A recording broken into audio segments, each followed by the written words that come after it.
बिस्मिल्लाहिर्रहमानिर्रहीम।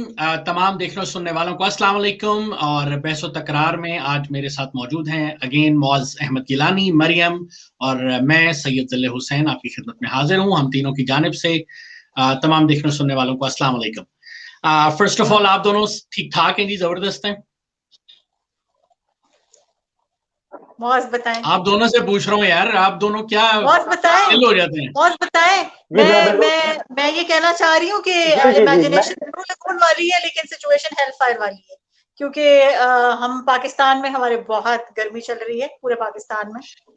45 degree is normal, और उसके बाद व्हीकल्स और जितनी भी पोल्यूशन है उसका अलग।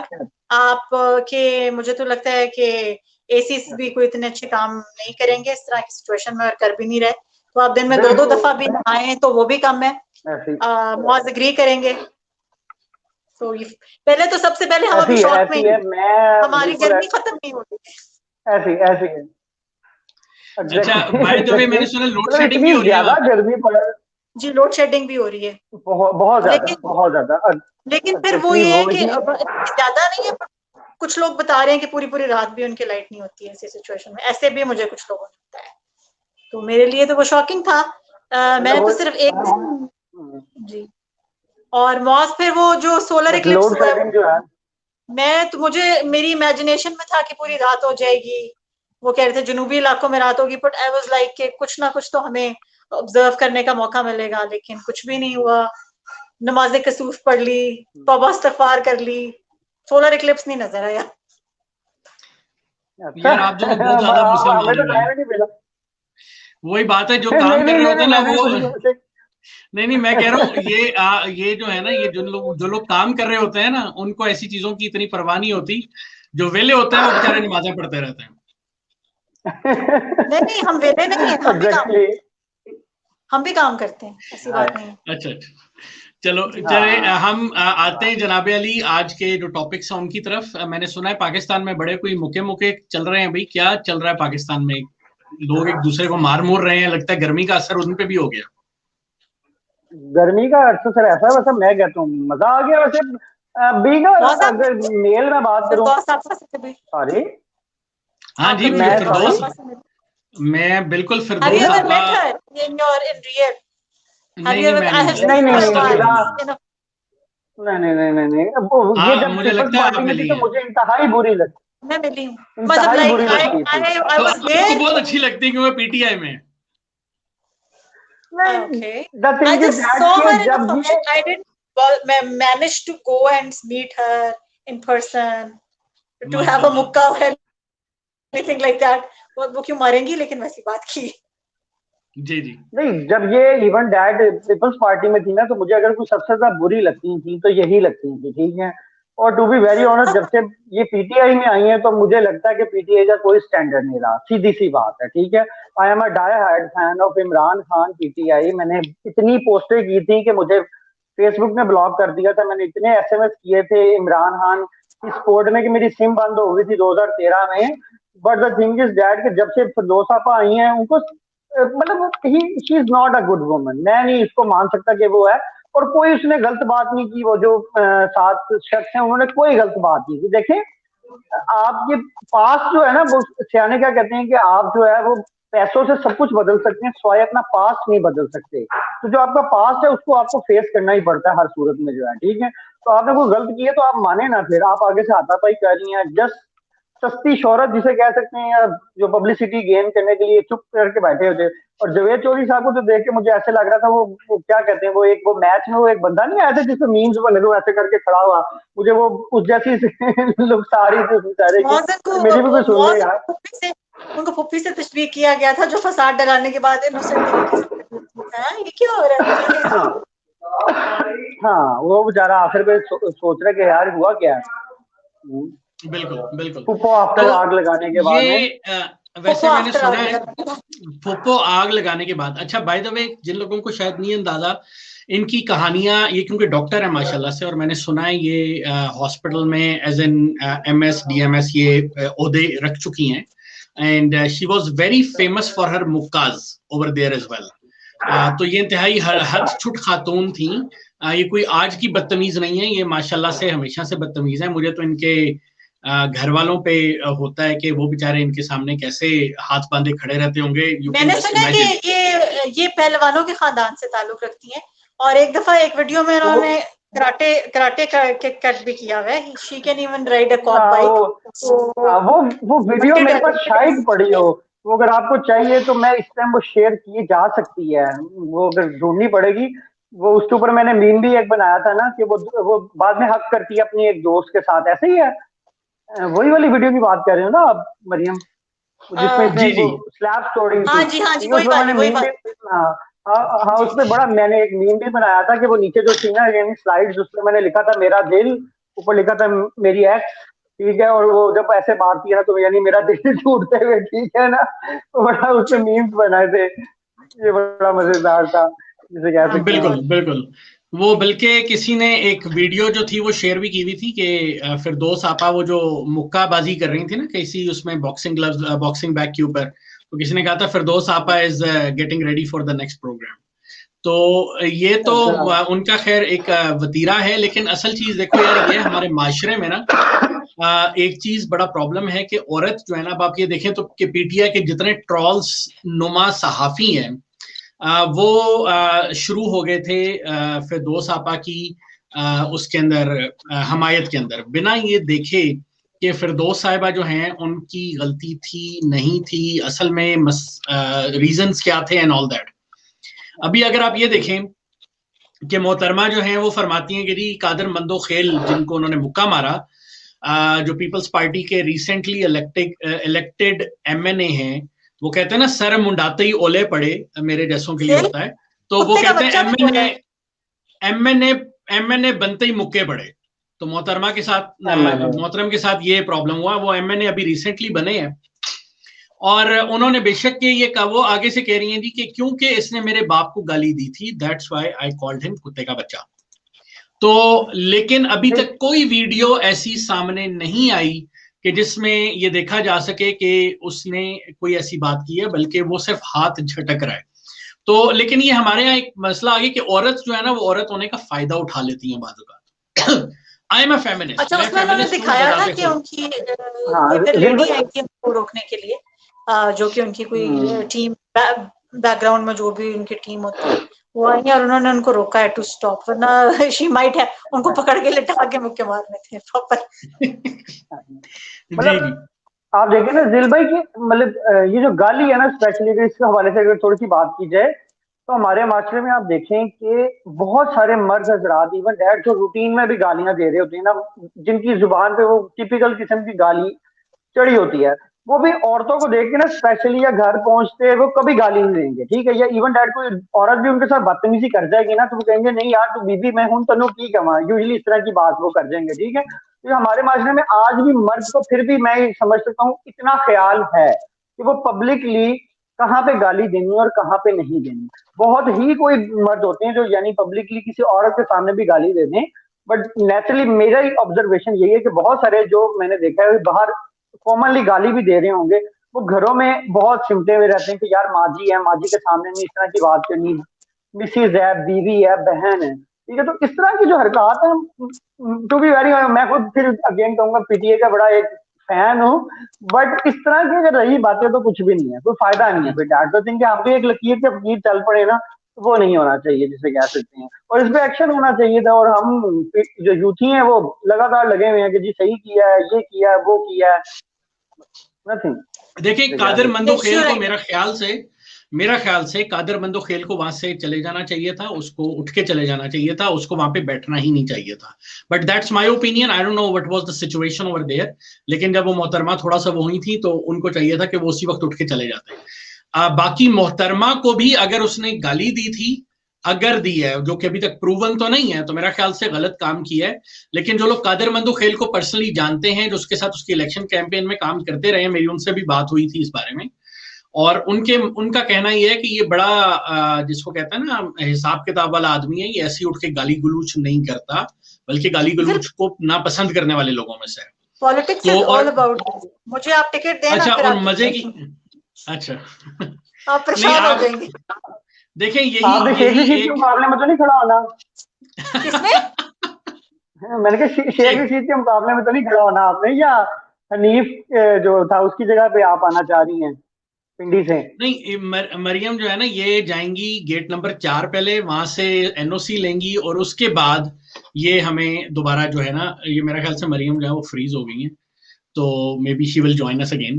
तो एनीवेज, असल चीज ये है जनाब, मरियम जो है ना वो गेट नंबर 4 से पहले इजाजतनामा लेंगी, उसके बाद जो है उनको होगा वो इजाजत मिलेगी। पिंडी में इलेक्शन लड़ना आसान काम नहीं है। तो खैर, ये हमें सोचने की सर की जरूरत है कि हम किस तरीके से चीजों को लेकर चलते हैं अपने माशरे में। हमारे माशरती इक़्तिदार नहीं है जिनकी बुनियाद के ऊपर हम इस तरह से काम करते हैं, और हमें अपने अतराफ में मर्द ख़वातीन दोनों की इज्जत, बराबरी जब हम कहते हैं तो दोनों की इज्जत जरूरी है। और सियासत में इल्जामात, और वो भी झूठे इल्जामात जो हैं, उनसे गुरेज करने की जरूरत है। खैर, हम अगले टॉपिक के ऊपर चलते हैं जनाब, और वो है बहरिया टाउन कराची। बहरिया टाउन कराची में बड़े जिसको कहते हैं ना कि मसले मसाइल पैदा हुए हैं, और ये मरियम ने हमें दोबारा ज्वाइन कर लिया जनाब। आई थिंक मरियम जो है ना, उनके सामने हम जब बात करने लगे थे फौजियों के खिलाफ, तो वो फिर हमें एकदम से उन्होंने कह दिया कि भाई आप जाएं, मैं तुम्हें नहीं जानती। नहीं, ऐसे नहीं हुआ, जवाब दिया गया ना, ऐसे नहीं हुआ।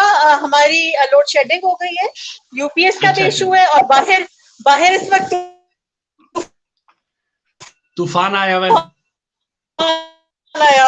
तो let me arrange some lights, उसके बाद ज्वाइन करते हैं। ठीक है, चलें आप ज्वाइन करें, हम नेक्स्ट टॉपिक्स की तरफ चलते हैं। ठीक है, डन हो गया जी। अच्छा, तो जनाब बहरिया टाउन कराची के बारे में आपने मौज सुना होगा डेफिनेटली। जी जी बिल्कुल, मैं बहरिया टाउन में अभी भी स्टिल बैठा हुआ हूँ, मेरी ब्रांच भी बहरिया टाउन में है, और ये जितने लोगों का नुकसान हुआ वो सारे ही मेरे जानने वाले हैं ऑलमोस्ट, इसे कह सकते हैं, ठीक है। But the thing is that के जितनी अभी तक हमें यहाँ पे बातें पता लगी हैं, मैं नाम नहीं लेना चाहूंगा, जो भी यानी क्लाइंट्स थे वो सारे पिछले 5-6 सालों से मैं बहरिया टाउन में ही हूँ, लाहौर में, ठीक है। और यानी जो कराची के भी सारे दोस्त अब भी थे यानी जाने वाले, वो प्री प्लान, जो अभी तक हमें बातें पता लगी हैं कि ये सारा प्री प्लान था। कमर्शियल को डाउन करना था इन्होंने, जस्ट जिसे कह सकते हैं 1.5-2 करोड़ रुपया एक कमर्शियल डाउन हो गया है, ठीक है। इतने बंदे एक दिन में वो कहां से आ गए, कुछ भी नहीं, रेंजर्स का साथ ही हेडक्वार्टर है, वहां से कुछ नहीं आया, सबको पता था। और प्री प्लान था कि जनाब सिर्फ आपने कमर्शियल को हिट करना है, सारे जितने प्लाजे तोड़े गए हैं वो 90% इंश्योर्ड थे, ठीक है, कोई प्रॉपर नुकसान नहीं हुआ। हाँ, कुछ यानी जारी सी बात है, एक बड़े ऑफिस के साथ 10 छोटे ऑफिस ऐसे थे जो जद में आ गए, ठीक है, जो बस शो भी करना होता है कि हाँ जी इसका भी नुकसान हुआ है, ठीक है। अदरवाइज मेजर जितने मेन पे तोड़े हैं, आप देखें कि कोई एक भी जो है वो रिहायशी एरिया की तरफ जाना गया नहीं आदमी, ठीक है। और 1500 से 2000 आदमी एक दिन में कहां से आ सकते हैं सर, इतने विदाउट एनी कॉल, विदाउट, और वो अजीब किस्म के झंडे पकड़े हुए हैं उन्होंने, जस्ट कुछ भी नहीं। बहरिया टाउन को इजाजत मिल गई थी उसी दिन दोबारा वो नहीं सारी यानी करने की। और अजीब, यानी आपका क्या इसमें राय है, आप क्या देखिए, बहरिया टाउन जो है ना, बहरिया टाउन जो है उसका एक प्रॉब्लम ये है कि बहरिया टाउन के जो मालिक हैं जनाब हजरत मलिक रियाज रहमतुल्लाह अलैह, उनकी दोस्ती हर किसी के साथ, वो हर किसी को साथ लेकर चलने वाले, हर किसी को खुश रखने वाले इंसान हैं। इस वक्त हम जानते हैं कि जो सिंध की कौम परस्त जमातें हैं उनके बारे में कहा जा रहा है कि उन्होंने इसके ऊपर हमला किया है, राइट। और ऐसा कैसे हो सकता है कि मलिक रियाज साहब बाकी सबको खुश रख रहे हैं और कौम परस्त जमातों के लीडर्स को खुश नहीं रख रहे? ये चीज जरूर मौजूद है कि जो कौम परस्त जमातें हैं उनका एक सिलसिला जो है वो मौजूद है वहां पे, वो अपना उनके यूं कह लें तहरीकें भी चलती हैं, उनका सारा कुछ चलता है, लेकिन साथ में बहरिया टाउन कराची वहां पे लोगों की जमीनों पे नाजायज कब्जा भी कर रहा था। नाजायज कब्जे से मुराद ये है कि कम पैसों में, और ये सिर्फ कराची का नहीं मसला, अनफॉर्चुनेटली ये प्रॉब्लम पिंडी में भी है, ये प्रॉब्लम लाहौर में भी है, या जहां जहां बहरिया टाउन मौजूद है, बहरिया टाउन बहुत ही सस्ते दामों पे जमीनें खरीदता है और उसके बाद उसके ऊपर ठीक ठाक पैसा कमाता है। अब उनका ये मेरा ख्याल से कहना है कि यार हम सस्ते दामों इसलिए खरीदते हैं या लोगों की जमीनों बहुत कम पैसे इसलिए देते हैं क्योंकि वो डेवलप नहीं होती हैं, और जब हम डेवलप करते हैं और उस पर बैरियर टाउन का एक ठप्पा ही लग जाता है तो मेरे ख्याल से 40-50 लाख कीमत तो ऐसी बन जाती है उसकी जमीन की जिसपे बैरियर टाउन का ठप्पा लग जाता है। तो इसके अंदर मेरा ख्याल से थोड़ा सा पॉलिटिकल इश्यूज भी मौजूद हैं, जो पॉलिटिकल पार्टीज हैं वो भी कहीं ना कहीं इन्वॉल्व हैं। देखिए उसमें यह कि इतने ज्यादा एहतजाज भी हो रहे थे, नो डाउट लाहौर में भी हो रहे हैं, कराची में तो बहुत ज्यादा हो रहे थे, ठीक है। मुझे इतना ज्यादा नॉलेज तो नहीं है, लेकिन जो स्पोर्ट सिटी कराची था या प्रिज्म था एरिया, वो टोटली आया किताबों में और बिक गया, मल्टीपल टाइम्स बिका, नेगेटिव में आए, फिर अपने ये सारी चीजें हमने अपने सामने देखी हैं, क्योंकि जारी बात है बैंकिंग ट्रांजेक्शन होती रहती है, मेरा ताल्लुक बैंक से, क्योंकि तो पता लग जाता था कि जी प्रिज्म में दोबारा से तेजी आ गई है, स्पोर्ट सिटी कराची में दोबारा से तेजी आ गई है, जी दोबारा माइनस में चली गई हैं, आज प्लस में चली गई हैं। तो ये चीजें जो थी कि वो चलती होंगी, ठीक है। अचानक से वो प्रोजेक्ट्स बंद हो गए, जो स्पोर्ट सिटी कराची मुझे पता लगा था वो तो बिल्कुल बंद हो गया, प्रिज्म भी जो था वो भी टोटली बंद हो गया जिसे कह सकते हैं, और लोगों की रिकवरेज नहीं हो रही थी, जिसमें आपको वो याद होगा कि वो एक हमारे जो वो हैं ब्लॉगर ही हैं, क्या नाम है उनका, वो दाढ़ी वाले हैं, नाम पिछले दिनों अपनी उन्होंने एक वीडियो बनाई लाहौर से, वो इलामा इकबाल टाउन में रहते हैं, अपनी वो इरफान इफी, सॉरी इफ्तिखार इफी, ठीक है। उन्होंने भी अपनी पूरी वीडियो बनाई कि जी मेरा भी प्लॉट था और मुझे पैसे नहीं मिले। अच्छा, उस एक आदमी को तो एक दिन के अंदर अंदर ये प्लॉट मिल गया, लेकिन इस जैसे 10,000 आदमी जो हमारे पास यहाँ आते हैं, तो खुद बैंकिंग सेक्टर में हूँ, मेरे पास डेली बेसिस पे रिफंड नाम का एक अकाउंट है इनका जिसके चेक्स आते हैं, और वो 15-15, 20-20 दफा रिटर्न हो चुके हैं, और लोग इंतहाई परेशान है बेचारे, टू बी वेरी ऑनेस्ट, ठीक है। और जारी बात है कि अब मैं एक शरीफ आदमी हूँ, मेरा अगर 2 करोड़ रुपए फंस गया है तो मैं खुद तो सामने नहीं आऊंगा, क्योंकि मेरी फैमिली है, लेकिन मैं 10 ऐसे बंदों को कहूंगा कि यार तुम आगे तोड़ फोड़ कर दो। हाँ, तो मैं 10 ऐसे बंदों को कहूंगा कि यार तुम आगे आओ, तोड़ फोड़ कर दो, ये पकड़ो 50,000, ठीक है, लाख रुपए पकड़ो यार, तुमने सिर्फ ये करना, जाके 4 लाइटें तोड़ देनी, ठीक है। The thing is that, तो वो ये भी पॉसिबिलिटी, आपकी बिल्कुल बात ठीक है कि ऐसा भी हुआ है, बिल्कुल ऐसी बात है ये यार। इसमें जो बात है ना, बात ये है कि मेरा ख्याल से थोड़ा सा रेगुलेशंस को देखने की जरूरत है। जिस तरह एज एन एग्जांपल मलिक रियाज साहब के ऊपर एक बहुत बड़ा इल्जाम था, बहुत बड़े मसाइल थे इनके कि इन्होंने लोगों के पैसे खाए हुए हैं, फलान फलान फलान, तो अदालत ने इनके ऊपर पहले आई थिंक 1,000 अरब जुर्माना किया था, उसके बाद फिर उन्होंने 50% काट के 500 अरब कर दिया। तो ये चीजें भी मौजूद हैं कि लोगों को किस तरीके से ये अदालतें, हाँ जी, 1400 अरब से 500 अरब पे आया था। तो हालांकि मलिक रियाज साहब के लिए 1400 अरब भी कोई बड़ी बात नहीं है, वो यूं चुटकी बजाने में दे सकते हैं, लेकिन जो असल चीज है देखो वो ये है कि ये जो अदालतें हैं ये किस तरह से रिलीफ देती हैं, ये इदारे कैसे रिलीफ देते हैं। अब इनको इंग्लैंड के अंदर इनके ऊपर मेरे ख्याल से कोई प्रॉब्लम बना था, इनके ऊपर केस बना था, वो भी अब मुझे एग्जैक्टली डिटेल्स इस वक्त पूरी मेरे सामने मौजूद नहीं है, और वहां से इनको रिलीफ मलेर कैंट की जमीन थी, मलीर कैंट की, बिल्कुल हाँ बिल्कुल, मलेर कैंट की जितनी सारी जमीन थी वो मलेर कैंट की थी, जो 2007 में इन्होंने परचेज की थी, ठीक है। और 2007 के बाद जो वो पेमेंट्स थी, बैलेंस पेमेंट्स, वो इन्होंने 2013 में की, सेम कॉन्ट्रैक्ट पे, सेम आईडी पे, ठीक है। अब मैं यहाँ पे बोलूंगा तो मैम भी शायद गुस्सा कर दें, ये जो केस इतना ज्यादा डिले हुआ और इसमें जो इतनी ज्यादा इनको छूट मिली है, यानी 1400 अरब कहाँ और 382 अरब का या 378 अरब का टोटल हुआ है, क्योंकि मलिक रियाज साहब के वकील ने कहा कि जनाब आप हमें तो इतना जुर्माना कर रहे हैं, तो डीएचए जो है उन्होंने भी सेम कॉन्ट्रैक्ट किए थे, उनके ऊपर भी बात करें, ठीक है। तो जो चीफ जस्टिस साहब थे उन्होंने कहा जी ठीक है जी, डीएचए की भी फाइलें मंगवा के चेक कर लेते हैं, बस वहां से फिर केस डिले हुआ, जो हमें भी सुनाई बातें हैं, यानी जो अंदर खाते में पता लगी, पता नहीं। मलिक रियाज साहब की जितनी टॉप मैनेजमेंट है वो सारे क्या जर्नैल नहीं है? जो जर्नैल रिटायर्ड होता है, जो ब्यूरोक्रेट रिटायर्ड होता है, वो मलिक रियाज साहब का एम्प्लॉई हो जाता है, यानी अक्सरियत की बात कर रहा हूँ। तो आप अगर जनरल हैं तो आप बैरियर टाउन में आपकी सीट पक्की है, ये तो फैक्ट है। पर मैंने तो सुना है कि डीएचए का ये सीन है, वो डीएचए तक महदूद रहते हैं, और जो बैरियर टाउन है इट्स मोर अंडर सिविल, जागीरदार, जिम्मेदार, बिजनेस। नहीं, आपने ये, मैं आपको वही अर्ज कर रहा हूँ, बैरियर टाउन में जो टॉप लेवल के एम्प्लॉइज हैं, जो यूं कह लें खासे बड़ी हद तक डिसीजन मेकर्स हैं, उनमें से अक्सरियत जनरल्स की है, काफी जनरल्स जो हैं वो मलिक रियाज साहब के पर्सनल एम्प्लॉइज हैं, आप यूं कह लें।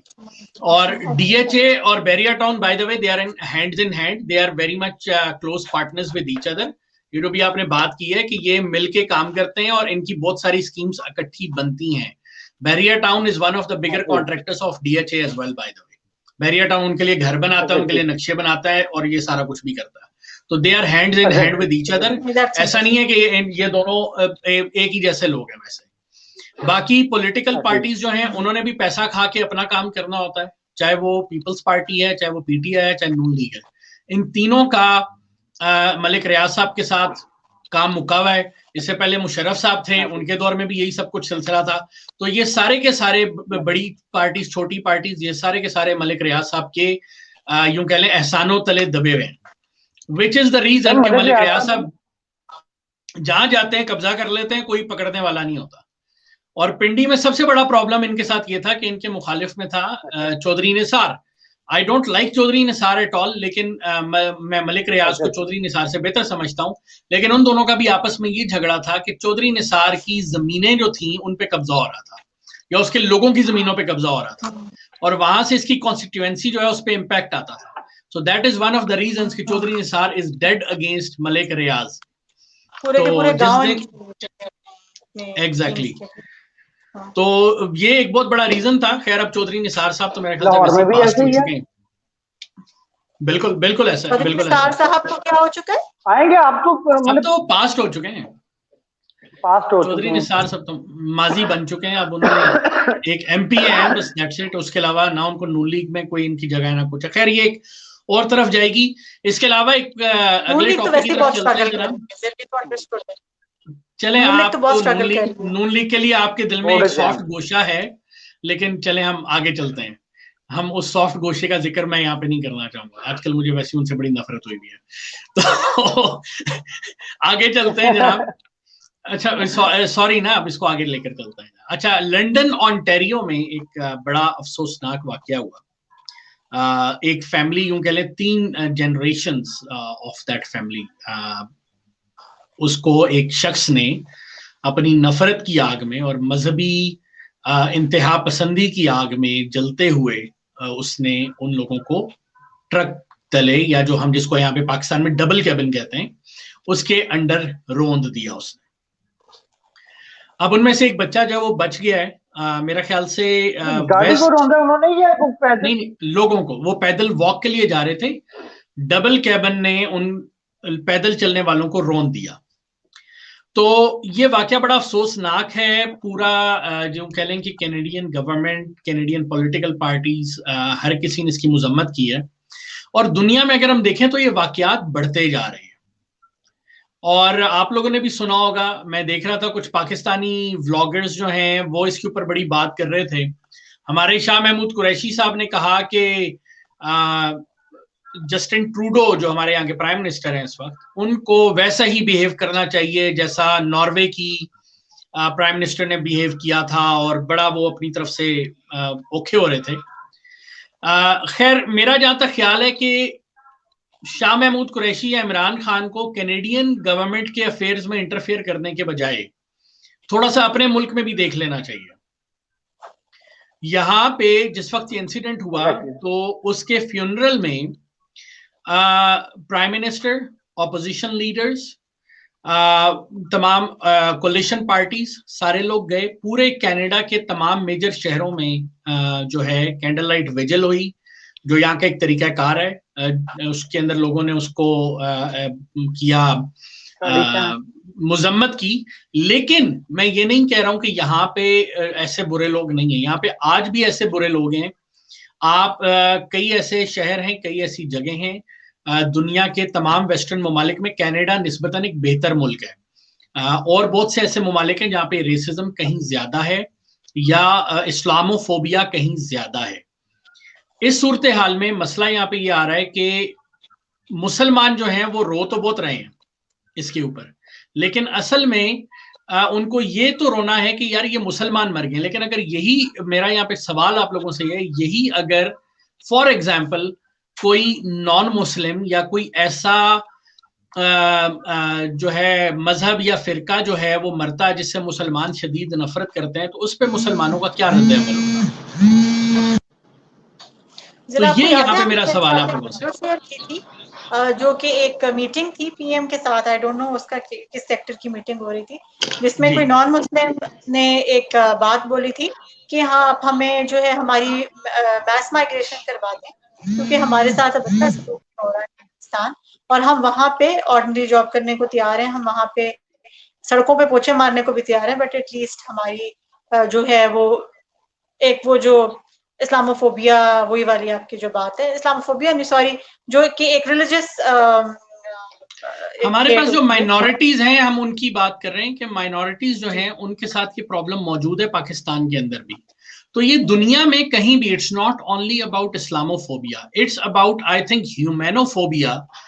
कि लोग जो हैं वो मैं ये बात ह्यूमैनोफोबिया इसको इसलिए कह रहा हूं क्योंकि लोग जो है इनको ये चीज समझनी चाहिए कि इंसान की जान जो है वो बड़ी इंपॉर्टेंट है, बजाय इसके कि हम इस चीज पर फोकस करें कि लोग जो हैं उनको यानी मैं उस दिन एक देख रहा था, मैं अगर स्क्रीनशॉट मिलता है I will share it with you guys, कि उसके अंदर किसी ने लिखा हुआ था कि ये जो खुदा न खास्ता जो फैमिली जो है जिसकी डेथ हुई है ये अहमदी हैं,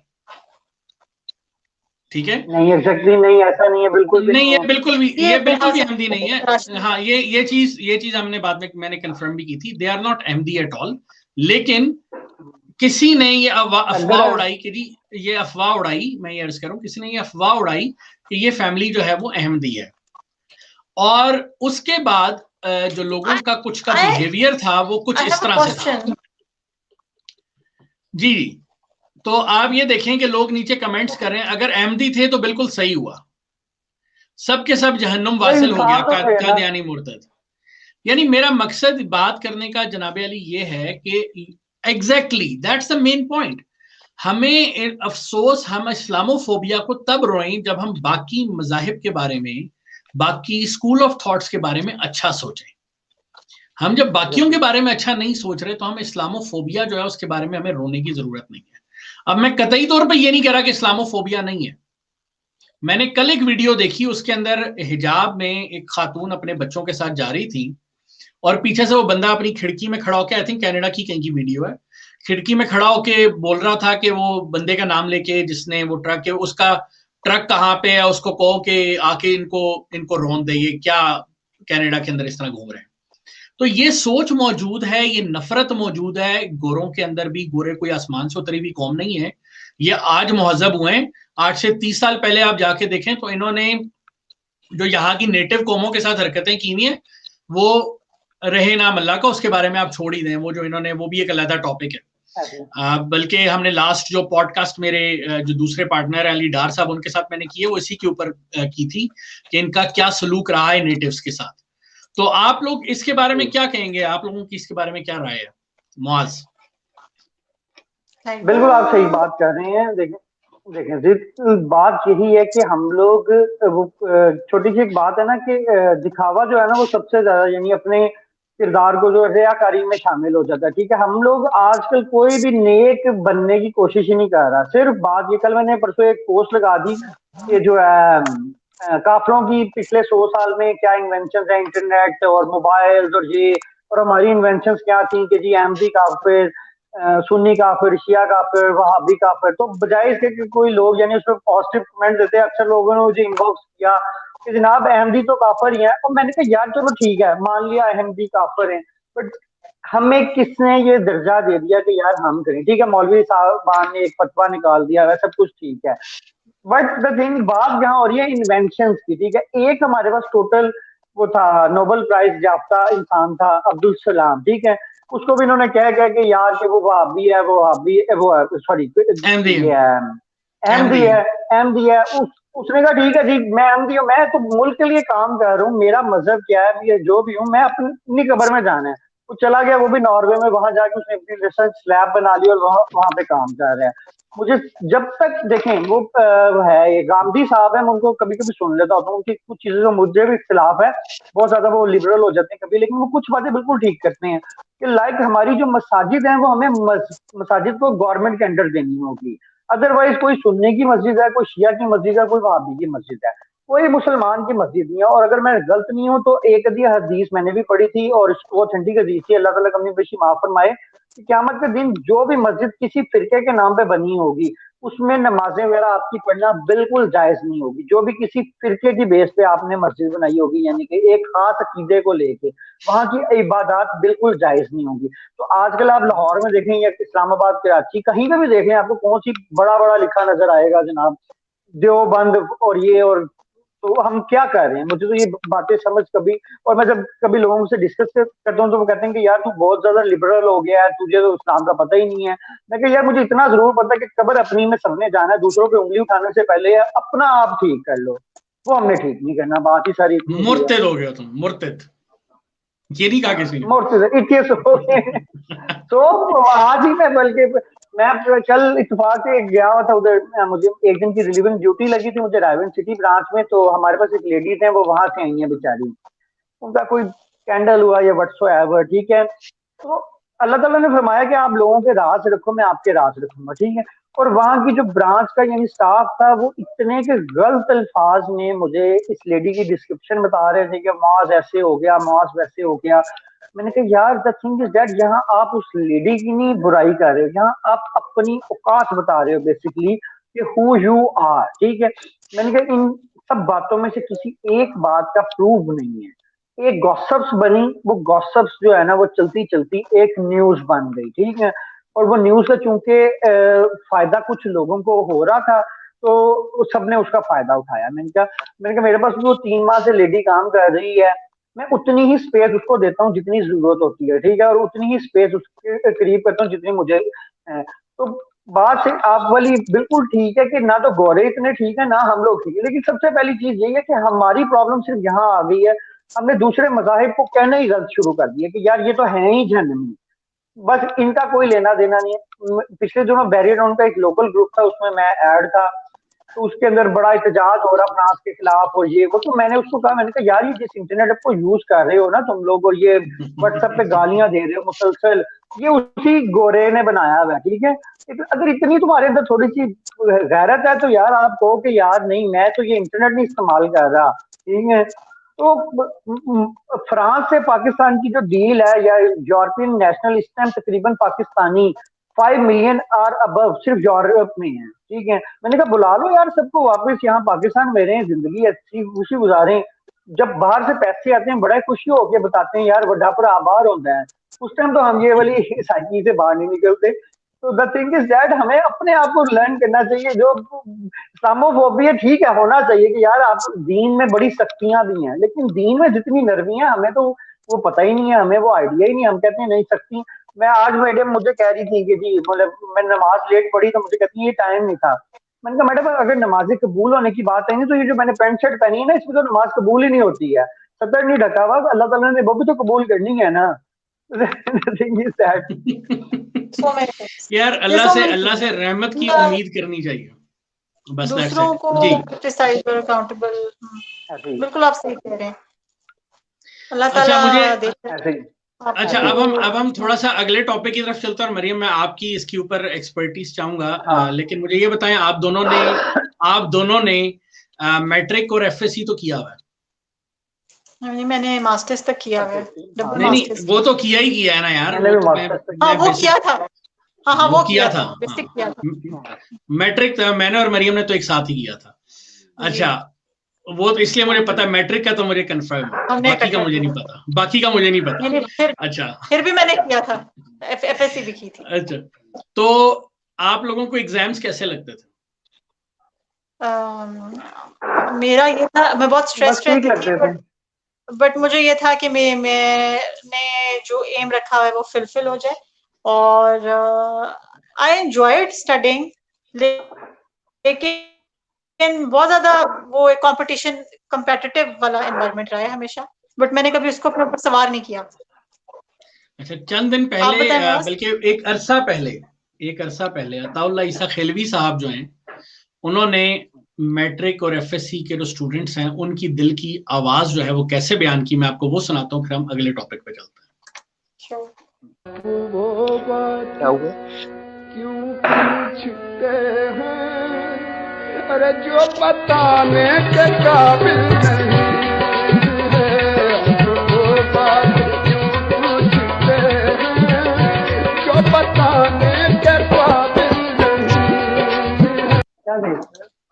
जी जनाब। मोहन साहब, पिछले दिनों मैट्रिक एफएससी की जो तैयारी हो रही थी पेपर्स की, पेपर्स के बारे में बात हो रही थी। शफकत महमूद साहब और हमारे जो सूबाई बुज़राए तालीम है उनके बारे में उनकी आ रहे थे कि इनसे पेपर्स लेने ही लेने हैं, जेड़ा मर्जी हो रहा है। तो बड़े एहतजाज हो रहे थे, बड़ा कुछ हो रहा था। और मैं ये देख रहा था कि इंडिया और पाकिस्तान जो है, इन दोनों ने मिलके इन दोनों के अंदर सेम प्रॉब्लम था, और यूं कह लें कि सही ट्रेंड चल रहा था।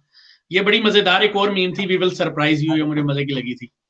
तो हर 15 डेज के बाद सरप्राइज कर रहे हैं।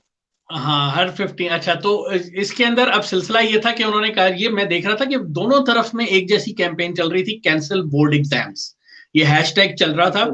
और जब आप इस पे क्लिक करें तो it's not the only case. The weird thing is उन्होंने कुछ कॉम्बिनेशन बनाया है कि अगर आप कंपलसरी और कोर का, कि मतलब मेन सब्जेक्ट जो कंपलसरी सब्जेक्ट और नॉन कंपलसरी का, कि अगर आप मैथ्स में फेल होते हैं तो ऑटोमेटिकली इस्लामियात में फेल हो जाएंगे, अगर इस्लामियात में फेल होंगे तो ऑटोमेटिकली मैथ्स में फेल हो जाएंगे। टोटल आपने 4 देने हैं, मैथ्स, फिजिक्स, केमिस्ट्री, बायोलॉजी, और मतलब फिर उसका कुछ इस तरह का है कॉम्बिनेशन। मुझे उस लेवल का भी पता नहीं है कि क्या, लेकिन मैंने सुना है कि अगर आप एक में फेल है तो आप दूसरे में फेल।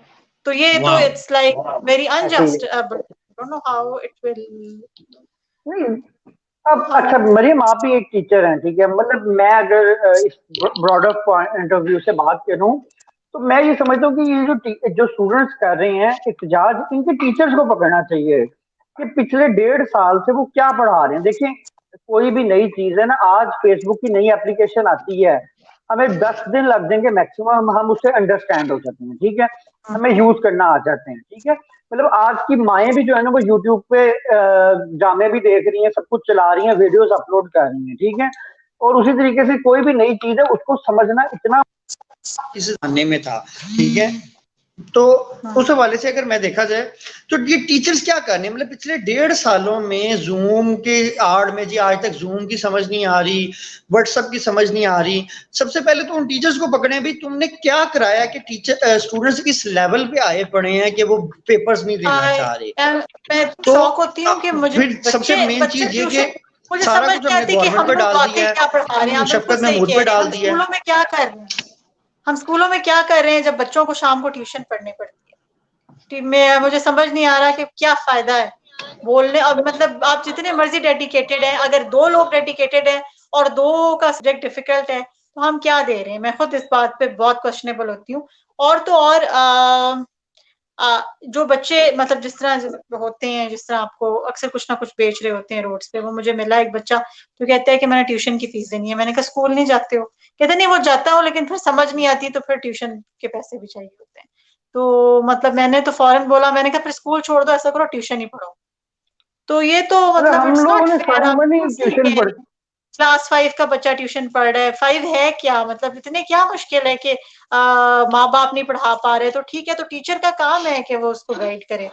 तो ये वाकई आप बिल्कुल ठीक कह रहे हैं। मतलब बीइंग अ टीचर मैं खुद इस चीज को अच्छा नहीं समझ रही कि आप जो है इतने से बच्चे को ट्यूशन पे लगा रहे हैं और आप उसको सही तरह गाइड नहीं कर रहे। और जहां तक जूम की बात है, जूम की बात है कि आपको पता है कि हर किसी के पास गैजेट्स नहीं होते, स्पेशली गवर्नमेंट सेक्टर में। मैम किसके पास नहीं होते, मैं ये बात से इख्तिलाफ करूंगा। मैं कहता हूँ कि मैं भी एक रूरल एरिया में ही रहता हूँ, समझ लें लोअर मिडिल सोसाइटी जो है ना उसमें रहता हूँ, ठीक है, जहाँ के 20% लोग होंगे जो मेरे जैसे होंगे, जो जरा अच्छे खाते पीते हैं।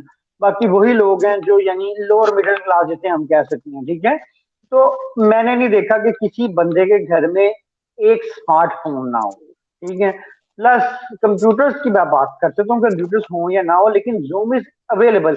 और प्लस जो मेरा क्वेश्चन सिर्फ टीचर से आज के दिन में ये है ना, वो यही है कि यार पिछले 1.5 सालों में अगर गवर्नमेंट ने कुछ नहीं किया तो प्राइवेट ऑर्गेनाइजेशंस ने क्या कोई अल्टरनेट निकाला। जैसे ऑक्सफोर्ड जैसी यूनिवर्सिटी ने, मैंने सुना था कि उन्होंने कहा था कि आप सिलेक्टिव एग्जाम्स दे लें, यानी सिलेक्टिव कोर्सेज करें उस हिसाब से, ताकि मार्केट में जॉब्स क्रिएट की जाए। जैसे IT रिलेटेड डिफरेंट सब्जेक्ट्स हैं, तो उन्होंने कहा पूरी डिग्री नहीं कोई कर पा रहा इस टाइम, या इतना पॉसिबिलिटी नहीं है कि पूरी डिग्री करें। तो उस दौरान में ये है कि जो जो सब्जेक्ट वाइज है ना, यानी मार्केट में अगर पाइथन की जरूरत है या डाटा एनालिसिस की जरूरत है, तो सिर्फ वो सब्जेक्ट पढ़ाएं और उस हिसाब से मार्केट में जॉब्स क्रिएट है ऑलरेडी, ठीक है, वो कर लें। तो मेरा क्वेश्चन ये, पाकिस्तान या इंडिया में अभी तक कोई ऐसा प्लान नहीं बना कि शॉर्ट आंसर्स की तरफ हम आ जाएं, कोई क्रिएटिव वीडियोस के तौर पे आ जाएं।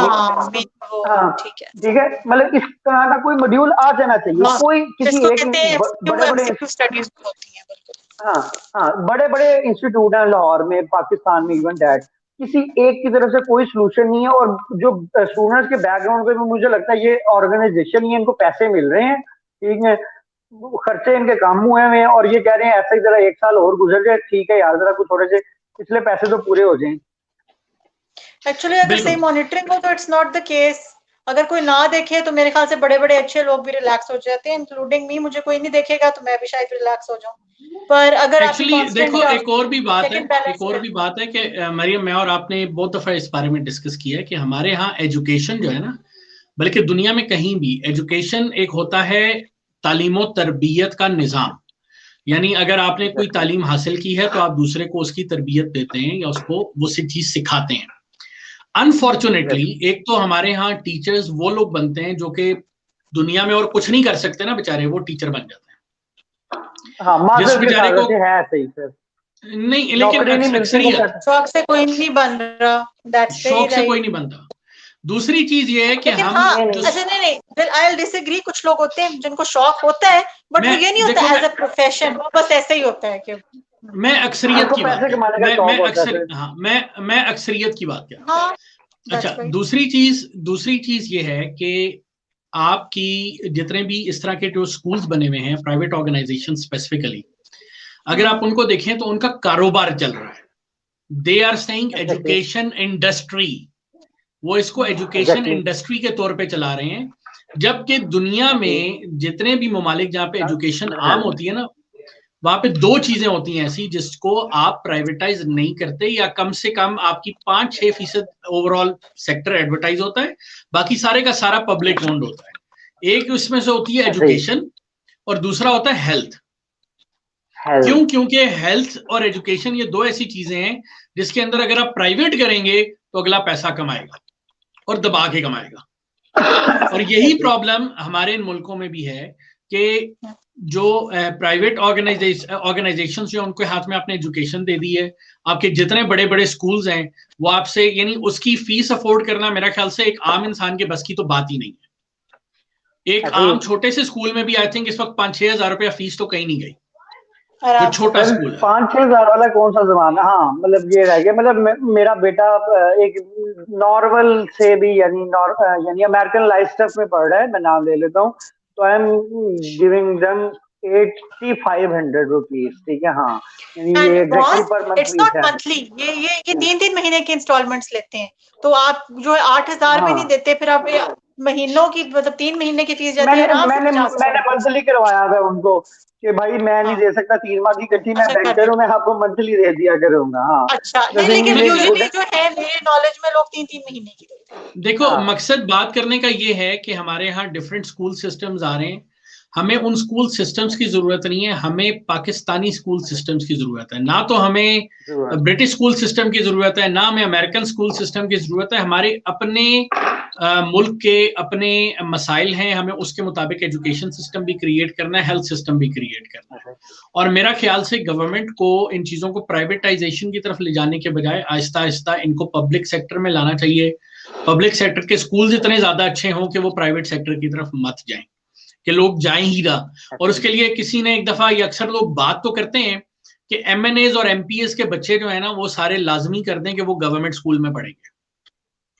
और आपके जितने ब्यूरोक्रेसी है, जितने सरकारी मुलाजिम, बहाने क्वालिटी इंप्रूव हो जाएगी जब उन्हें पता होगा कि बिल्कुल, जितने ब्यूरोक्रेट्स हैं, जितने सरकारी अफसरान हैं, उनके लिए लाजमी कर दें, 100% लाजमी कर दें कि उनके बच्चे यहाँ पे पढ़ेंगे। जब वो बच्चे वहां पे पढ़ेंगे तो उनकी क्वालिटी भी इंप्रूव होगी, सारा कुछ होगा। और अगेन तमाम लोगों के लिए लाजमी कर दें कि उनका इलाज गवर्नमेंट हॉस्पिटल में होगा। जब किसी जो है आपके MNA MPA को सरकारी अस्पताल में इलाज करवाना पड़ेगा तो उसकी क्वालिटी भी अच्छी करेगा। तो एनीवेज ये इस पैगाम के साथ कि हम अपने एजुकेशन सिस्टम को बेहतर हो, थोड़ा सा लाइटर नोट पे लेकर गए थे हम इसको, हम अपने प्रोग्राम को इख्तिताम की तरफ लेकर चलते हैं। अपना ख्याल रखिएगा, खुश रहिए, आबाद रहिए। अगले वीक आपसे दोबारा मुलाकात होगी। चैनल को सब्सक्राइब जरूर कीजिए, वीडियो को लाइक कीजिए और कमेंट्स में हमें जरूर बताइए कि आपको हमारी बातें या डिस्कशन कैसी लगी। अपना ख्याल रखिए, खुश रहिए, आबाद रहिए। खुदा हाफिज।